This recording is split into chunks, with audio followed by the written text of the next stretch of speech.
In this video we're going to show you how to replace your spark plugs on a 5.7 liter Hemi engine. There's 2 spark plugs for cylinders, so make sure that you purchase 16 spark plugs instead of 8.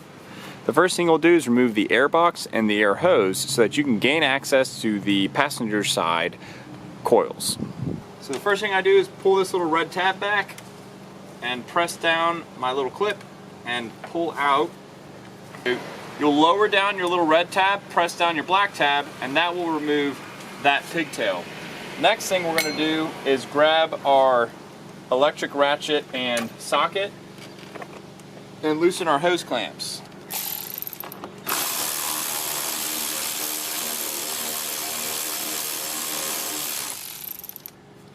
Then you'll just push it off, and then I'll do the same thing over here.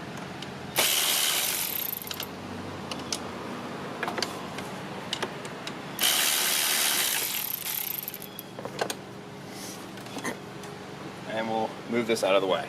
The next step is to remove this hose here, and what I do is I grab it and I twist first, because when you twist it first it breaks the seal, and then you can pull that out. Then you have your little metal clips that hold on your air box, and then we'll go ahead and pull that off. Then we'll go ahead and remove our air filter too, because we don't want to get anything on this side of the air filter. And we'll remove the engine cover, which is just held on with little tabs.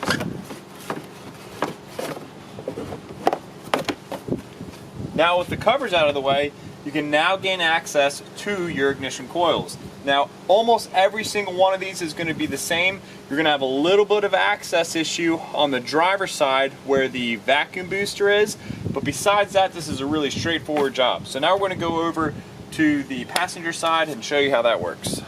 So this is the same process for the other 8 that you're going to do. Go ahead and grab the pigtail, press it in just a little bit, then come down to this little black tab, press the tab down and pull out. The reason I push it in further is because most of the time when you press the tab and pull out at the same time, you end up getting yourself caught. So just move that pigtail out of the way, grab your 10mm socket, and go ahead and remove your 2 bolts that hold on the coil plug, or the coil that hold on the coil.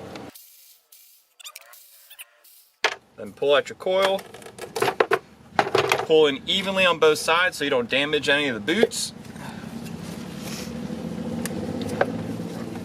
and move your coil out of the way. And you can see here it looks like that it's had dielectric grease on there. We can always add a little bit more before we put our coil back in. And now we're going to go ahead and fish out our spark plugs. So we've got our 16mm socket, and I'm going to go ahead and place it into the spark plug tube. Now this is a great time to inspect to make sure that your valve cover gaskets are good here, because if these fail they will leak oil into the well and that will cause a misfire. And then we'll go ahead and break loose our spark plugs.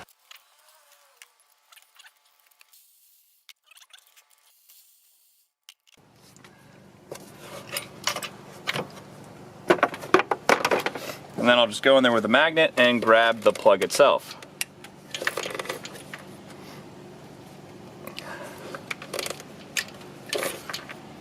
And there you go.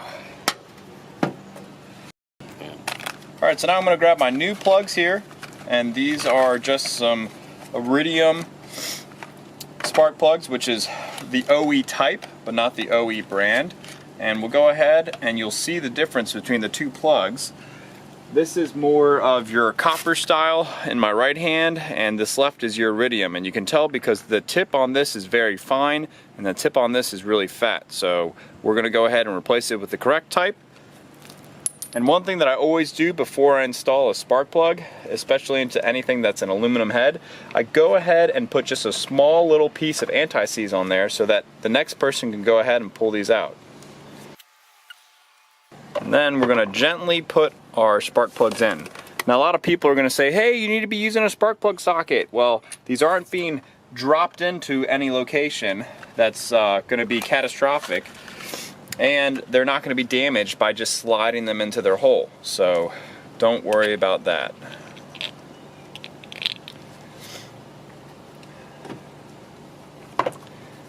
Go ahead and slide this one in as well. Then we'll grab our socket and our extension and we'll thread them in gently by hand.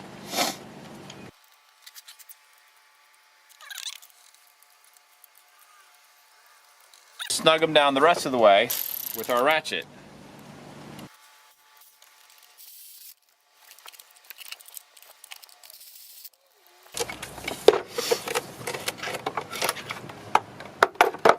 Then we'll go ahead, grab our coil, and reinstall our coil.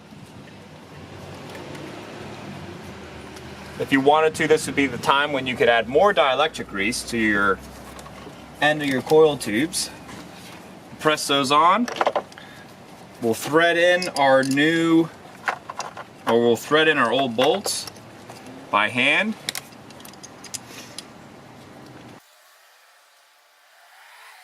We'll finish them with our ratchet.